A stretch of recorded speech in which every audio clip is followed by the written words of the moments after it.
Ni aje wadau. Najifanyanga mjanja mjini, lakini leo kimeniramba. Kimeniramba. Wacha niwape story na msicheke. Sasa mimi kuna jamaa alikuja inbox yangu, akaanza kunichat. Akaniambia hi beautiful, nikamwambia hi. Akaniomba namba, nikampea namba. Tukaenda WhatsApp, tukaanza kuchat. Zile vitu wana post, majieli, madhejirova, magari makubwa. Nikajua mishi nimeangukia. Kupost hivi, akipost hivi, akiweka hivi, either ni Samsung. Akiweka hivi iPhone. Akiweka hivi S24. Nikajua basi nimeangukia. So date ilikuwa leo. Nikaamuka hapa na kierere, nikavaa nguo.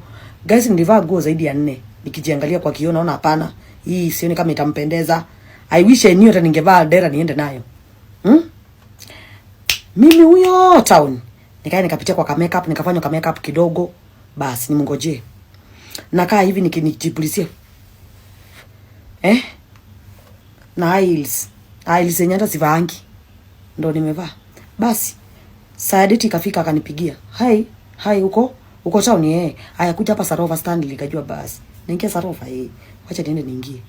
Nikaambia kijana wa job, hebu nisindikishe juu ni mtu mwenye na miti sijui.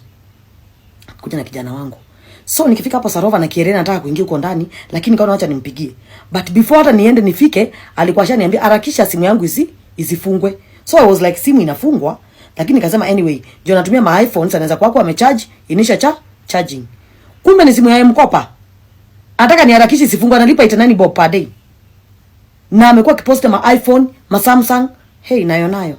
Nikampigia hello, uko? Kaniambia amesimama nje. Nikakuja. Nikaekelea simu hivi. Nikiambia kijana angalia mwenye atachukua. Tukaenda hivi, tukapata amesimama hapo kwa kibanda kingine kwa hapo kando. Nikamwambia ni wewe? Akaniambia yes, ni mimi cha lady governor. Akienda kuniagi nikamwambia taratibu. Ni wewe nilikuwa napigia simu? Nikamuuliza kwa nini wewe ni wewe sio wewe? Akaniambia ni mimi madam. Wacha kuangalia nini looks. Wacha kuangalia mavazi. Wacha kuangalia utu, angalia moyo, mapenzi ya ukweli. Nimemwambia naangalianga vitu zote. Niambie ulikuwa unanitia nini? Kwa sasa nikakuwa mkali. Akaniambia hapana madam, haki mimi nakupenda. Niko tayari ku settle down with you. Niko tayari kukuoa. Nikamwambia hold it there. Sasa nilikuwa nadhani uko huku ndani. Sasa unakuja uniambia nilikuwa nadhani uko huku kwa hoteli juu. Sasa unafanya nini hapa? Akaniambia sasa huko unaingia na nini? Akaniambia nataka kuharakisha hata hii simu yangu isifungwe. Nikamuuliza inafungwa aje? Nikamuuliza Samsung ziko wapi? iPhone ziko wapi? Akaniambia madam, hizo ni za kukampeni. Unajua kwa kampeni lazima ukujue wenye. Na unakuja kukampeni kwangu. Nimeaibika guys. Nimeaibika. Na kuambia alikuwa akipost hii, anapost iPhone, anapost S24. Hata mpaka nimesema, si hata ungekuwa mkweli, si hata ningekupatia hii. Ningekupatia hii simu free. Unaambia tu mtu kuna shida. Kwa nini why don't you just be you?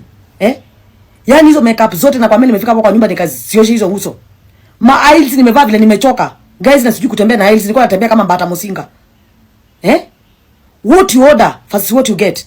Na kwa mimi nilikuwa natembea najaribu kujaribu hivi. Natembea hivi natembea kama mbata musinga. Nika embrace someone. Usitaki kujua t-shirt yenye amevaa. Yenye imeandikwa. Surely. Kwa nini mtu asikuwe mkweli?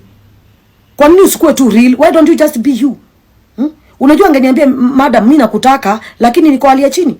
Hata ningemsapata na ningechukua nimpatie job. Nimwambie kuja ufanye kazi at least nini? Wacha nikwambie Mutuma, binguni hautaifika wewe.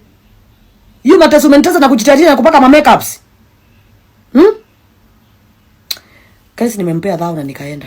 Nimwambia ndo kalipia hiyo simu yako. Kaniambia madam sasa unitaki? Madam mtaki? Nimwambia okay, thank you for everything. Na nikarudi. Guys nimeaibika, msinicheke haki please.